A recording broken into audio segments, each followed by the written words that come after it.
খুলতে কি হয়েছে? হ্যাঁ, এখানে জমিগুলো লাগাইছেন না, ধান লাগাইছেন। এদিকে তো পুরাটা ইন্ডিয়া না? ইন্ডিয়ার দিক থেকে মানুষ আসেনি এদিকে? না, আসে না। না কেটাতার না। আপনারা যেতে হারেননি? না, আমরা কেটাতার আছে না। কাটাতারে তো আসার কোনো ব্যবস্থা নেই? না না, বিএসএফ আসে না? বিএসএফ তো এদিকে চেক করে না। তুই চেক করবে লাগিয়ে কেমনে? তো বিএসএফ গেট খুলে দেখেন। গেট খুলে না। এখানে আমি এক ভাইয়ের সাথে দেখা হইলো, সে আমাকে বলতেছে যে এখানে উনি ধান লাগাইছে আর কি, ধানগুলো লাগাইছে, তো ধান নাকি হলুদ হয়ে যাচ্ছে, এগুলো জিজ্ঞেস করতে আসছিল।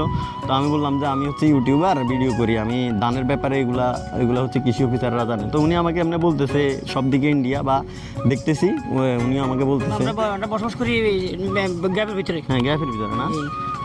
তো কোনো অসুবিধা হয়নি আপনার? না, কোনো অসুবিধা নেই, অসুবিধা তো নাই, শান্তি আছে, শান্তিতে আছেন না? হ্যাঁ। আপনার বাড়ি কোন দি? আমাদের বাড়ি স্কুলের লোক। স্কুলের লাগে, আচ্ছা আচ্ছা। এদিকেও তো বর্ডার, এদিকে সব বর্ডার। খালি মাঝখানে গ্যাপ, অনেক শুষে গেলে এই গ্যাপটাতে মানে একটা চিকেন নেকের মতো, একটা ছোট একটা গলির মতো না, এটা বাংলাদেশ।